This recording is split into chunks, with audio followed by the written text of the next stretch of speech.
పసిపాపలా పంతం పట్టవంటే కొరికేస్తా రెండు బుగ్గలు. అలవాటుగా ఒప్పో తప్పో అంటే కొడతారా చంప దెబ్బలు.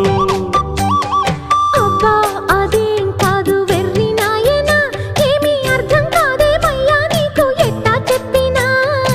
ఇచ్చేదేదో ఇస్తే సంతోషించనా, ఉత్తి మాటలతోనే ఊరిస్తుంటే ఊరుకుందున్నా. అంత బాహాటంగా అడిగేస్తావేం బండరామయ్య, ఇదేం కాయ పండ నువ్వే చెప్పయ్యా.